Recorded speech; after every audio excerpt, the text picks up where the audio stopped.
Hello. Okay, next tutorial. This time I'm meant to be dressed up as a demonic Jack-in-the-Box clown. I actually got the inspiration to do this makeup from a new movie that's just come out called Jack in the Box. I've not seen it yet, I've only seen the trailer, and I really wanted to recreate my version of the clown that's in this movie. I had a lot of fun doing it, and to be honest, any excuse just to bring out the neck ruff. So, if you'd like to learn how to do this makeup, stay tuned.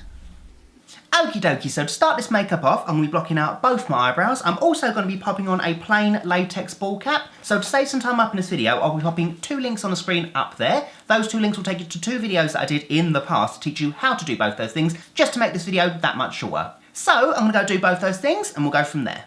So there we are. So now that I've applied my ball cap and gone around the edge of it with a few layers of liquid latex to really blend off that seam, we can start working on the next step, which is building up my angry brow. So it is worth mentioning that as I'm going to be popping liquid latex onto my forehead and subsequently my eyebrows, I made sure to apply an extra layer of spirit gum over the top of the first layer of spirit gum, then wax that is on top of my eyebrows, just to make them really safe and secure. So make sure that if you are going to do that step, you secure your eyebrows with that extra layer of spirit gum first. So to build up this area and make a really thick, demonic, angry brow, I'm going to be taking a sponge and some liquid latex. I'm going to take that sponge, dip it in the latex, apply that over my forehead and over my eyebrows, let that dry, and then repeat the process 3 times.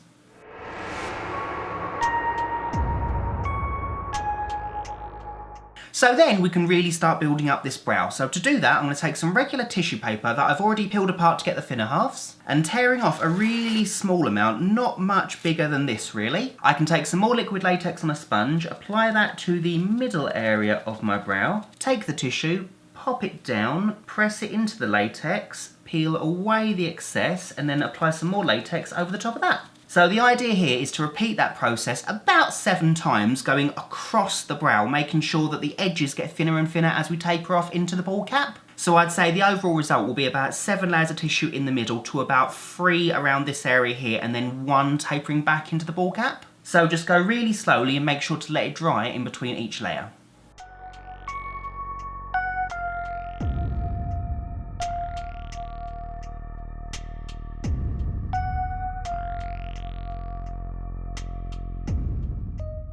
So there we are, super angry looking. So the next step is to build up my chin and my mouth area. So the chin is not going to be massively elongated, I just want it to be big enough to make it more of a character. Plus it does give more surface area, so I can make this grin really high up and have the blood trickling down the chin. I just think it'll be a really nice effect. So I'm going to do that in exactly the same way that I did my brow, which is apply liquid latex to the entire bottom half of my face, let that dry, then repeat the process about 3 times, and then we can start building it up with some more tissue.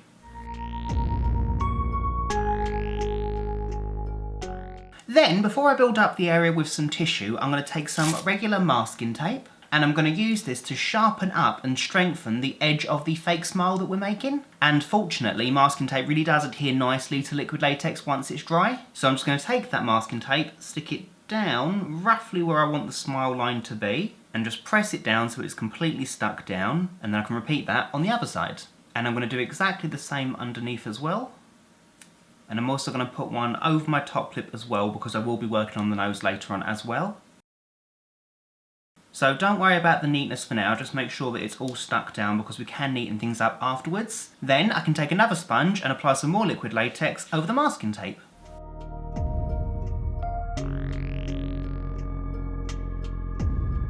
Next, we can start smoothing this area out, which is going to be done by using some more tissue paper that I've got in small strips. And again, I apply latex to one area of the masking tape, then take the tissue, press it down, pull off the excess, and then coat that tissue in more latex. So I'm just going to repeat that process all around the masking tape for 3 coats.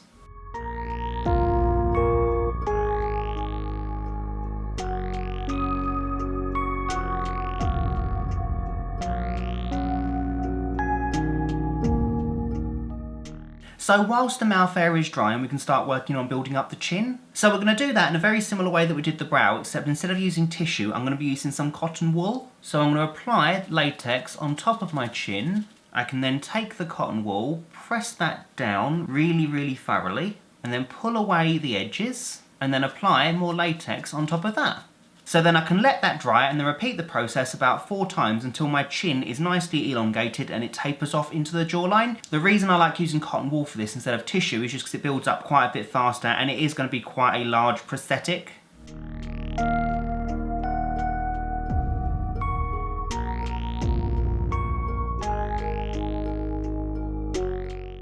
So then I can work on the nose. So the nose is going to be pretty straightforward, although the middle of the nose is going to join down onto the lip. So to do that, I take some more liquid latex on a sponge and just apply that to my nose. Then taking some more masking tape that I've split down the middle to get a smaller strip, I can stick that to the middle of my nose and then pull that down to the lip. And I'm going to do that on these sides as well. Then I can just apply some more liquid latex over that. Then working with the tissue again, but this time even smaller strips, I can pop on some more latex, working on one side at a time, pop down the tissue, and then coat that in latex. So I'm going to do that to the entire nose, obviously leaving the nostril areas completely clear for about 3 layers. Okie dokie, so it's relatively subtle, but it does look like the tip of the nose is fused to the top lip. It just looks a bit more theatrical, I think. So then we can work on the foundation. So I'm going to be using a Superstar white watercolour for this, and I'm going to apply it all over my face, all over my neck and my ears.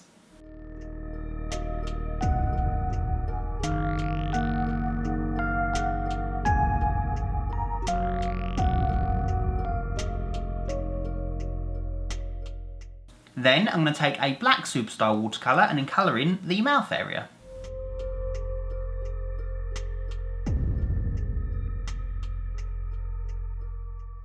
Then taking a red Superstar watercolour, I can start painting in the shape that I want for the lips.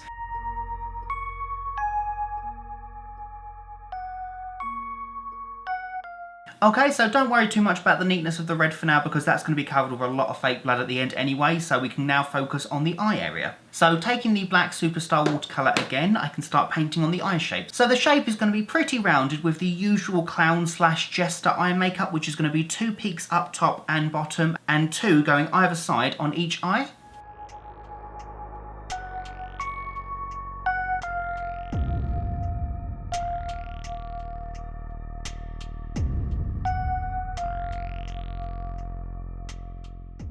I can then take the red watercolour again and I can paint 2 circles quite high up to represent the little rosy cheeks.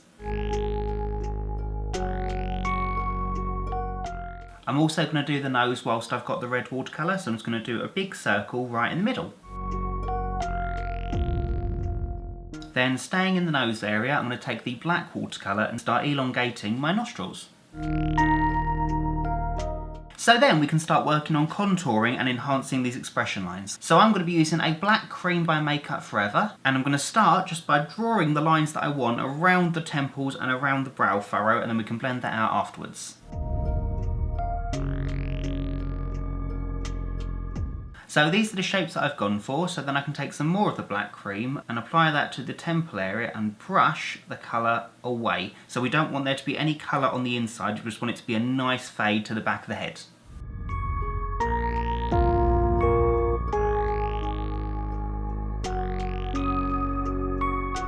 Then I can just do the same to these 2 brow furrows that I've drawn there and blend them upwards. So then, as with most of my makeups that involve quite a lot of liquid latex, I like to take some black hairspray and spackle it over the face. It just brings out a lot of the natural texture of the latex, plus it does make it look a lot more rustic and demonic, and I just really like the effect. So to do this, I hold the nozzle down ever so slightly, not all the way because we want a spackling of black colour. I hold the can at arm's distance and pass over the face once or twice. Obviously make sure to breathe in before you do this, you don't want to be inhaling black hairspray. And it's also best to do this outside or in a well ventilated area. So I'm just going to go pop outside, apply this to my face, and we can go from there. So there we are. As you can see, it kind of brings the whole thing together. It's just a really nice effect that I like to do. So then the super fun part, and that is to apply the fake blood. So there's no other way of putting it with this makeup. There is quite a lot of fake blood, mostly around the mouth area. It's kind of dripping down through the fake mouth. So I'm going to take my favourite fake blood, this is Superstar's Stage Blood, and I'm going to apply it going all around the edge of the fake mouth and then let it trickle down naturally.